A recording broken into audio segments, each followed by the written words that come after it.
Hello दोस्तों, आज 18 अगस्त 2023 दिन शुक्रवार का आज के मुख्य समाचार, बड़ी खबरें, देश और दुनिया का ताजा अपडेट लेकर हाजिर हो गए हैं। देश के अलग अलग राज्यों की ओर से, सरकारों की ओर से महत्वपूर्ण अपडेट, नए नियम, बड़ी घोषणाएं, बड़े ऐलान की जानकारियां लेंगे। बहुत ही महत्वपूर्ण और काम की ताजा खबरों का अपडेट मिलने वाला है, इसलिए इस वीडियो को आप पूरा ध्यान से आखिर तक जरूर देखते रहिएगा। हमारी टीम की मेहनत और मोटिवेशन के लिए प्लीज इस वीडियो को आप लाइक भी जरूर कर दीजिएगा। फेसबुक और व्हाट्सएप पर ज्यादा से ज्यादा इस वीडियो को आप शेयर कर दीजिएगा। तो आइए दोस्तों, बिना टाइम विलंब किए शुरुआत करते हैं आज की पहली बड़ी खबर। चाइना से जुड़ी हुई ये बड़ी खबर है। थम गया दुनिया का इंजन, निकल गए कल पुर्जे। चीन से डराने वाले संकेत सामने आ रहे हैं। यानी 2 दशक से अधिक समय तक चीन ग्लोबल इकोनॉमी का इंजन रहा और इस दौरान दुनिया भर की कंपनियों ने चीन में भारी निवेश किया और दोनों हाथों से खूब प्रॉफिट भी कमाया। लेकिन हाल ही में चीन की इकोनॉमी के बारे में जिस तरह की खबरें आई हैं, उससे लग रहा है कि दुनिया की इकोनॉमी का इंजन अब थम चुका है। चीन को दुनिया की फैक्ट्री माना जाता है और इसकी वजह यही है कि पूरी दुनिया चीन में बने माल से पटी पड़ी है। 2 दशक से अधिक समय तक दुनिया भर की कंपनियों में चीन में सस्ते में सामान बनाया और इसे पूरी दुनिया में बेचा और इसी के दम पर चीन दुनिया की दूसरी सबसे बड़ी इकोनॉमी बन गया। लेकिन अब चीन की इकोनॉमी सुस्त पड़ गई है, एक्सपोर्ट गिर गया, मैन्युफैक्चरिंग का भी दम निकल गया, कीमतों में गिरावट आई है और दुनिया भर की कंपनियों ने मुंह मोड़ना शुरू कर दिया है। खुद चीन के लोग भी आशंकित हैं। पैसा खर्च करने के बजाय वे पैसा बचाने में लगे हैं। चीन में बेरोजगारी चरम पर पहुंच गई है। हालत यह हो गई है कि चीन की सरकार ने युवाओं की बेरोजगारी से जुड़े आंकड़े जारी करना भी बंद कर दिया है। लोग पैसे बचाने में लगे हुए हैं। एक्सपोर्ट में गिरावट आ गई है। जुलाई में चीन की इकोनॉमी भी डिफ्लेशन में चली गई। विदेशी निवेशकों ने मुंह मोड़ना शुरू कर दिया है। चीन और अमेरिका के बीच बढ़ रहे तनाव के कारण भी बीजिंग को नुकसान उठाना पड़ रहा है। चीन के बाजारों में हाहाकार मचा हुआ है। लगातार 90 दिन बिकवाली जारी। विदेशी निवेशक भी पैसा निकाल रहे हैं। लेकिन दोस्तों, चीन की अर्थव्यवस्था में गिरावट के गंभीर संकेत, दुनिया भर के देशों के लिए भी खतरे की घंटी। चीन लगभग 25 सालों से लगातार विकास और गतिशीलता का पर्याय बना हुआ है। 1.4 बिलियन की आबादी वाला चीन दुनिया भर में अपने सामानों का डंका बजवा रहा है। मार्च से चीन की अर्थव्यवस्था में गिरावट दर्ज हो रही है। चलिए आगे बढ़ते हैं दोस्तों। बड़ी खबर, युवाओं के लिए पैदा हुई अधिक नौकरियां। ESIC ने जून में 20 लाख से ज्यादा नए सदस्य जोड़े हैं। कर्मचारी राज्य बीमा निगम ने जून में कर्मचारी राज्य बीमा योजना के तहत 20,27,000 नए सदस्य जोड़े हैं। वहीं रिजर्व बैंक ऑफ इंडिया ने लॉन्च किया है उद्गम पोर्टल। बैंक खातों में पड़े अनक्लेम डिपॉजिट को खोजने में मदद की जाएगी।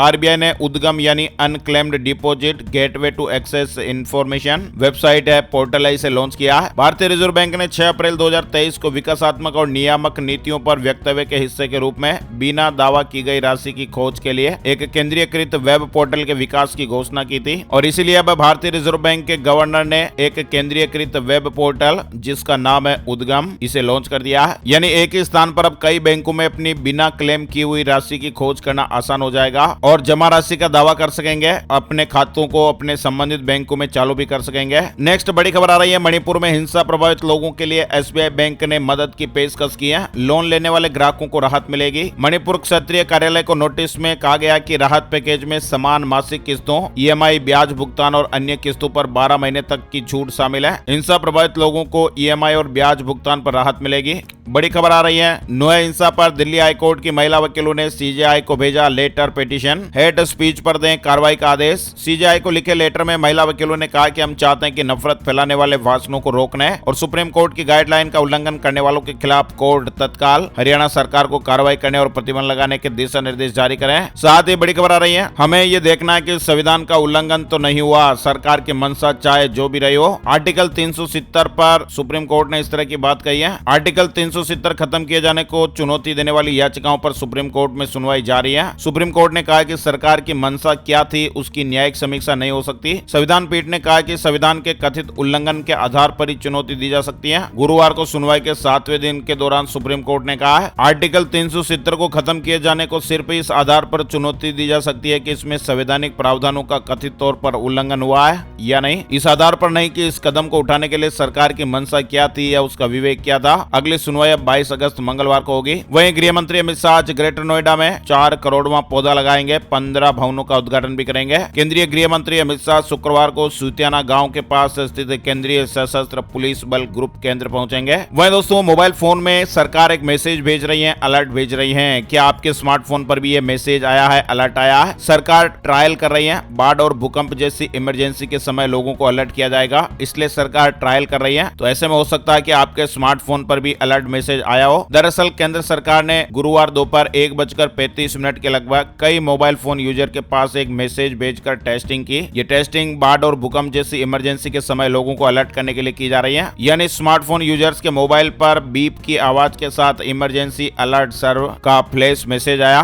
मीडिया रिपोर्ट्स के अनुसार सरकार अगले 6 से 8 महीनों में इस तरह का अलर्ट सिस्टम लागू करने की प्लानिंग कर रही है। वैसे तो आमतौर पर मोबाइल में ये अलर्ट डिफॉल्ट रूप से ऑन ही रहता है। हालांकि अगर आपके फोन में से अलर्ट मैसेज नहीं आ रहे हैं तो इसका मतलब है कि आपके फोन में ये अलर्ट सेटिंग ऑन नहीं है। आप इसे मैन्युअली भी ऑन या ऑफ कर सकते हैं। फोन में इमरजेंसी अलर्ट की सेटिंग करने के लिए एंड्रॉइड यूजर्स जो एंड्रॉइड मोबाइल का इस्तेमाल करते हैं, इमरजेंसी अलर्ट को ऑन या ऑफ करने के लिए फोन की सेटिंग में जाएं, यहाँ पर सेफ्टी एंड इमरजेंसी सर्च करें या फिर इमरजेंसी अलर्ट सेटिंग सर्च करें। यहाँ क्लिक कर इस सेटिंग को ऑन कर लें, मोबाइल पर इमरजेंसी मैसेज आने शुरू हो जाएंगे। वहीं अयोध्या में राम मंदिर की नई तस्वीरें, फर्स्ट फ्लोर के 10 फीट ऊंचे पिलर तैयार, अब छत डाली जाएगी। अयोध्या के राम मंदिर की नई तस्वीरें सामने आ रही हैं। बड़ी खबर आ रही है, मध्य प्रदेश और छत्तीसगढ़ में चुनावी ऐलान से पहले बीजेपी की लिस्ट जारी हो गई है। मध्य प्रदेश के 39 और छत्तीसगढ़ के 21 उम्मीदवार तय हो गए हैं। भारतीय जनता पार्टी ने विधानसभा चुनाव की घोषणा से पहले ही मध्य प्रदेश की 39 और छत्तीसगढ़ की 21 सीटों पर प्रत्याशियों का ऐलान कर दिया है। तस्वीर में आप देख सकते हैं मध्य प्रदेश विधानसभा चुनाव 2023। वहीं छत्तीसगढ़ के प्रत्याशियों की सूची भी आप यहां पर देख पा रहे हैं। वहीं दोस्तों बड़ी खबर चंद्रयान 3 को लेकर आ रही है। चंद्रयान 3 का लैंडर गुरुवार दोपहर 1:15 बजे प्रोपल्सन से अलग हो गया। अब लैंडर की रफ्तार धीमी की जाएगी। 23 अगस्त को ये चांद पर लैंड करेगा।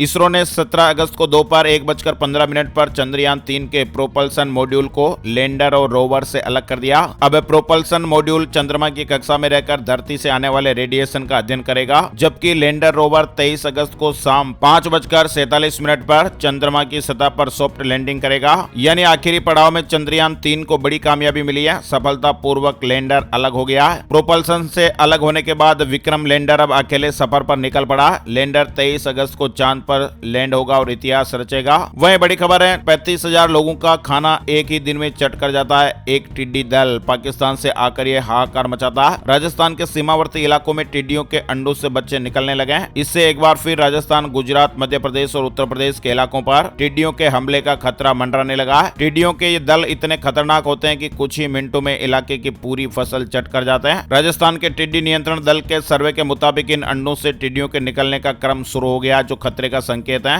राजस्थान के सीमावर्ती इलाकों में बड़ी मात्रा में टिड्डियों के अंडे मिले हैं। वहीं महंगाई पर मोदी सरकार का बड़ा वार, जल्दी कम हो सकते हैं पेट्रोल डीजल के दाम। आखिरी बार देश के चारों महानगरों में पेट्रोल और डीजल के दाम कम हुए थे, वो टैक्स में कटौती करके हुए थे। देश में जुलाई के महीने में महंगाई दर 15 महीने की ऊंचाई पर पहुंच गई है। केंद्र सरकार के लिए मौजूदा समय में महंगाई को कंट्रोल करना ही सबसे बड़ा चैलेंज है और इसी को कम करने के लिए सरकार ने अपनी बड़ी प्लानिंग शुरू कर दी है। केंद्र सरकार जल्द ही पेट्रोल और डीजल की कीमतों में कम करने का ऐलान कर सकती है ताकि आम लोगों को महंगाई से राहत मिले। वहीं ऐसे बदलेगी देश के धोबी, कुम्हारों और कामगारों की किस्मत। सस्ता लोन, ट्रेनिंग और 500 रुपए हर रोज की सौगात मिलेगी। यानी हमारे देश के धोबी, कुम्हार, मूर्तिकार, शिल्पकार, कारीगर समेत ऐसा कोई भी कारीगर जो अपने हाथ के कौशल के जरिए कमाई करते हैं, सरकार ने ऐसे 30 लाख कारीगरों की किस्मत बदलने के लिए पीएम विश्वकर्मा योजना की शुरुआत की है और इस योजना के तहत सस्ता लोन मिलेगा, ट्रेनिंग मिलेगी, कई तरह की सुविधाएं भी मुहैया कराई जाएगी। 15 अगस्त को देश के 77वें स्वतंत्रता दिवस के मौके पर लाल किले की प्राचीर से पीएम मोदी ने देश के कारीगरों के लिए विश्वकर्मा योजना का ऐलान किया और उसके दूसरे दिन बुधवार को यानी 16 अगस्त को पीएम मोदी जी की अध्यक्षता में हुई कैबिनेट की बैठक में इसे मंजूरी भी दे दी गई। माना जा रहा है कि इस योजना से देश के 30 लाख कारीगरों को लाभ मिल सकेगा। उन्हें केवल 5% के ब्याज पर 1 लाख रुपए तक का लोन इस योजना के तहत मिलेगा। इस योजना का लाभ बढ़ई, कुमार, सोनार, मूर्तिकार समेत वो सब लोग शामिल होंगे जो कारीगरी का काम करते हैं। वही बड़ी खबर है, भारत में अब छत के पंखों के लिए भी आ गया सख्त कानून। खरीदने जा रहे हैं तो पहले आप ये खबर जरूर जान लें। अगर आप भी घटिया क्वालिटी के पंखों से परेशान है तो सरकार ने आपके हित में नया कानून बनाया है। अब बाजार में खराब गुणवत्ता वाले पंखे नहीं दिखेंगे। देश में घटिया क्वालिटी के प्रोडक्ट के खिलाफ सरकार बीते कुछ समय से अभियान चला रही है। पहले घटिया क्वालिटी के प्लास्टिक प्रोडक्ट और फिर चार्जर और यूएसबी केबल जैसे इलेक्ट्रॉनिक आइटम पर रोक लगाने के बाद अब सरकार ने खराब गुणवत्ता वाले पंखों के बाजार पर नजर रखना शुरू कर दिया है। केंद्र सरकार ने छत वाले बिजली पंखों के लिए अनिवार्य गुणवत्ता मानदंड जारी किए हैं। बिना BIS मार्क पंखे नहीं बिक पाएंगे। घटिया पंखे बेचे तो जेल भी जाना पड़ सकता है। वहीं देश में कचरे से हो सकता है सालाना 65,000 मेगावाट बिजली का उत्पादन। विशेषज्ञों ने इस तरह की बात कही है। हमारे देश में हर साल 6.5 करोड़ टन कचरा पैदा होता है और इसके 2030 तक बढ़कर 16.5 करोड़ टन और 2050 तक 43 करोड़ टन से भी ज्यादा होने का अनुमान है। यानी देश भर में कचरे का उपयोग करके सालाना 65,000 मेगावाट बिजली पैदा की जा सकती है। विशेषज्ञों ने इस तरह की बात कही है। हाल ही में आयोजित अपशिष्ट प्रबंधन से जुड़े विशेषज्ञों की 2 दिन की कार्यशाला में श्वेत पत्र तैयार किया गया। वहीं फर्जी कॉल और फ्रॉड से अब आपको मुक्ति मिलेगी। सरकार नए नियम लाई है। डीलर्स का भी झंझट बढ़ेगा। सिम कार्ड से जुड़ा यह महत्वपूर्ण अपडेट है। सिम कार्ड बेचने के लिए अब आपको पुलिस वेरिफिकेशन कराना होगा। नियम नहीं मानने वालों पर 10 लाख रुपए का जुर्माना भी लग सकता है। दरअसल सरकार के मुताबिक अभी तक 52 लाख मोबाइल कनेक्शन बंद किए गए, जबकि 67,000 डीलरों को ब्लैक लिस्ट में डाला गया है। मई 2023 से अभी तक सिम कार्ड डीलरों के खिलाफ 300 FIR दर्ज की गई है। वहीं फर्जी सिम कार्ड गिरोह में शामिल करीब 66,000 व्हाट्सएप अकाउंट को भी ब्लॉक किया गया है। और इन्हीं सब बातों को ध्यान में रखते हुए सरकार ने सिम कार्ड जारी करने को लेकर नया फैसला लिया है। दूरसंचार मंत्री अश्विनी वैष्णव ने अपने बयान में कहा कि थोक में सिम कार्ड बेचने के लिए सिम डीलरों का पुलिस वेरिफिकेशन अनिवार्य कर दिया गया है। सरकार के इस कदम से फर्जी सिम कार्ड की बिक्री और एक ही नाम या ID पर कई सारे सिम कार्ड की बिक्री पर रोक लगेगी। स्पैमिंग में भी कमी देखने को मिल सकती है। नई सिम कार्ड को लेकर सरकार की ओर से नई गाइडलाइन जारी हो गई है। वहीं रिटायरमेंट प्लान करना होगा आसान। नेशनल पेंशन सिस्टम ने संशोधित वेबसाइट लॉन्च कर दिया। योगी सरकार का जेलों में बंद कैदियों को बड़ा तोहफा, आय में दोगुनी बढ़ोतरी। कारागारों में वर्तमान में सिद्ध दोष और विचाराधीन कुशल बंदियों से कराए जाने वाले श्रम के बदले 40 रुपए प्रतिदिन, अर्ध कुशल को 30 रुपए प्रतिदिन और अकुशल बंदियों को 25 रुपए प्रतिदिन की दर से भुगतान किया जाता है। योगी सरकार ने अब कुशल बंदियों को 81 रुपए, अर्ध कुशल को 60 रुपए और अकुशल को 50 रुपए प्रतिदिन की दर से भुगतान किए जाने का निर्णय लिया। UGC ने विदेशी डिग्री को समकक्ष मान्यता देने का मसौदा तैयार किया। ऑनलाइन और पत्राचार माध्यम प्रतिबंधित रहेंगे। UGC ने विदेशी विश्वविद्यालयों से प्राप्त डिग्री को समकक्षता प्रदान करने और मान्यता देने के लिए दिशा निर्देशों का एक मसौदा तैयार किया। इसमें दूरस्थ शिक्षा और ऑनलाइन मोड के साथ साथ किसी भी फ्रेंचाइजी समझौते के माध्यम से प्राप्त डिग्रियों को प्रतिबंधित किया गया। आयोग ने 16 सितंबर तक दिशा निर्देशों के मसौदे पर पक्षकारों से सुझाव मांगे। यानी किसी भी विदेशी उच्च शिक्षण संस्थान से प्राप्त योग्यता को मान्यता और समकक्षता प्रदान की जाएगी। वहीं एयर इंडिया सेल से जुड़ी बड़ी खबर। स्पाइस जेट से सस्ती डील लाई एयर इंडिया। 1470 रुपए में हवाई यात्रा का मौका मिल रहा है। बिहार से जुड़ी खबर है। वाहनों के नंबर प्लेट से छेड़छाड़ी पर अब एक्शन लिया जाएगा। परिवहन सचिव ने सभी जिलों के DM और SP को निर्देश जारी कर दिए हैं। कहा कि कार्रवाई की जाए। अवैध रूप से वाहन निबंधन प्लेट निर्माण करने वाले विक्रेताओं पर कार्रवाई की जाएगी। बड़ी खबर आ रही है। बेटे और बहू को संपत्ति से निष्कासित कर सकते हैं बुजुर्ग। हाईकोर्ट ने 4 साल बाद तय किया रेफरेंस। कहा कि मेंटेनेंस ट्रिब्यूनल को निष्कासन का अधिकार है। यानी कोई भी बुजुर्ग अपनी संपत्ति से बेटे, बहू और किसी रिश्तेदार को अपनी संपत्ति से निष्कासित रखने का अधिकार रखते हैं। बुजुर्गों के प्रार्थना पत्र पर मेंटेनेंस ट्रिब्यूनल यानी SDO कोर्ट निष्कासन का आदेश दे सकती है। ये बात राजस्थान हाई कोर्ट ने तय कर दी है। हरियाणा में 450 अवैध कॉलोनियां वैध हो गई हैं। CM ने बड़ी घोषणा की है। 1856 और होंगी। रास्तों की चौड़ाई में भी सरकार ने छूट दी है। हरियाणा के मुख्यमंत्री मनोहर लाल खट्टर ने अवैध कॉलोनी में रहने वाले लोगों को यह बड़ी राहत दी है। CM ने सूबे की 450 अवैध कॉलोनियों को वैध किए जाने की अप्रूवल दे दी है। अब EV में कन्वर्ट करवा सकेंगे बाइक और स्कूटर। मुंबई की एक EV स्टार्टअप कंपनी है GoGo A1 ने पुरानी बाइक और स्कूटर को इलेक्ट्रिक व्हीकल में कन्वर्ट करने के लिए रेट्रोफिटमेंट किट लॉन्च किया है। कंपनी का दावा है कि इस किट को लगाने के बाद 2 व्हीलर 151 किलोमीटर तक की रेंज मिलेगी। RTO से अप्रूव्ड और कम लागत वाली इस किट को 50 से ज्यादा 2 व्हील मॉडल के लिए डिजाइन किया गया है। इसमें हीरो मोटोकॉर्प और Honda motorcycle and scooter India जैसे ब्रांडों में 45 से अधिक मॉडल शामिल है। यानी 45 ऐसी ज्यादा गाड़ियां हैं जिनमें यह किट लगाया जा सकता है। वहीं राष्ट्रपति द्रौपदी मुर्मू जी ने वॉरशिप INS विंध्यगिरी लॉन्च कर दिया।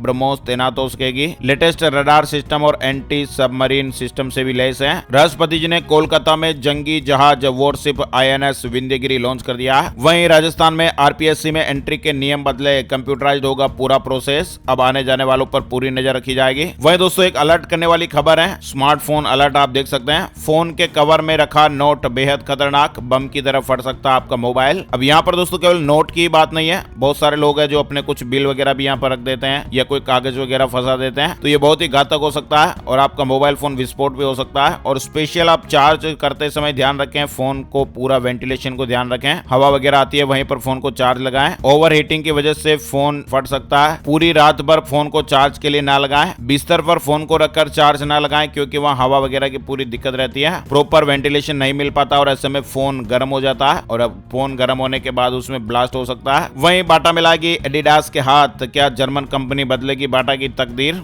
यानी फुटवियर बनाने वाली दिग्गज भारतीय कंपनी बाटा भी मुश्किलों के दौर से गुजर रहा है और ऐसे में वह घाटे से उबरने के लिए स्पोर्ट्स वियर बनाने वाली जर्मन कंपनी एडिडास के साथ हाथ मिला सकती है। इसके लिए वह एडिडास के साथ बातचीत कर रही, इस तरह की मीडिया रिपोर्ट्स और खबरें हैं। 1.5 महीने बाद टूटा टमाटर का गुरूर, 60 रुपए किलो तक आया भाव। 1.5 महीने पहले तक 250 से 300 रुपए प्रति किलो बिकने वाला टमाटर अब 80 से 60 रुपए किलो तक में आ गया। हिमाचल वेदर अपडेट, हिमाचल में बारिश का कहर जारी है, 4 और लोगों ने जाने गंवा दिया। प्रदेश में 185 मकान ढहे हैं। भारी बारिश और भूस्खलन से हिमाचल प्रदेश में तबाही और मौतों का सिलसिला भी जारी है। वहीं राजस्थान में बीजेपी की घोषणा पत्र समिति के अध्यक्ष बने अर्जुन राम मेघवाल, किरोड़ी लाल मीणा और घनश्याम तिवाड़ी को भी जिम्मेदारी दी गई है। ये राजस्थान के दिग्गज नेता माने जाते हैं। राजस्थान में विधानसभा चुनाव से पहले बीजेपी ने प्रचार के लिए नेताओं को जिम्मेदारी सौंपना शुरू कर दिया है। सोना खरीदारों के लिए जरूरी खबर आई है, सरकार करेगी इस नियम को अनिवार्य। सरकार देश के 288 जिलों के मौजूदा नेटवर्क में 56 नए क्षेत्रों को जोड़कर अनिवार्य गोल्ड हॉलमार्किंग का दायरा बढ़ाने पर विचार कर रही है। यानी सोने के अनिवार्य हॉलमार्किंग के दायरे में अब जल्दी 56 जिले और शामिल हो सकते हैं। बात कर लेते हैं gold price today, silver price today, सोने चांदी के भाव। गुरुवार को सराफा बाजार में सोने चांदी की कीमतों में गिरावट देखने को मिली है। IBJ की वेबसाइट के मुताबिक सोने के दाम 360 रुपए गिरकर 58,476 रुपए प्रति 10 ग्राम पर है। वहीं चांदी की कीमत में भी बड़ी गिरावट देखने को मिली है, 401 रुपए फिसल कर 69,840 रुपए प्रति किलोग्राम पर रही। बात कर लेते हैं चलते चलते वेदर न्यूज एंड एनालिसिस की। संपूर्ण भारत का आज 18 अगस्त 2023 का मौसम पूर्वानुमान। मौसम की जानकारी का ताजा अपडेट आ गया है। स्काईमेट वेदर अपडेट के मुताबिक अगले 24 घंटों के दौरान गंगीय पश्चिम बंगाल, उड़ीसा, झारखंड, छत्तीसगढ़, मध्य प्रदेश, तेलंगाना, दक्षिण पूर्वी उत्तर प्रदेश और बिहार में हल्के से मध्यम बारिश के साथ ही कुछ स्थानों पर भारी बारिश भी हो सकती है। पूर्वोत्तर भारत, उप हिमालय, पश्चिम बंगाल, सिक्किम, पूर्वी उत्तर प्रदेश, मध्य प्रदेश के पश्चिमी हिस्से, कोंकण और गोवा, तटीय कर्नाटक, हिमाचल प्रदेश और उत्तराखंड में भी हल्की से मध्यम बरसात हो सकती है। वहीं दिल्ली, पूर्वी राजस्थान, छत्तीसगढ़, उत्तर पूर्व भारत, गुजरात, लक्षद्वीप, अंडमान और निकोबार द्वीप समूह, जम्मू कश्मीर, आंतरिक कर्नाटक में 1 या 2 स्थानों पर, आंध्र प्रदेश और तमिलनाडु में भी 1-2 स्थानों पर हल्की बरसात हो सकती है। आज के मुख्य समाचार अपडेट में फिलहाल बस इतनी ही खबरें। अगर आपको हमारा ये प्रयास अच्छा लगा तो प्लीज वीडियो को लाइक और शेयर जरूर कर दीजिएगा। Thank you, take care, good bye, जय हिंद, जय भारत, वंदे मातरम।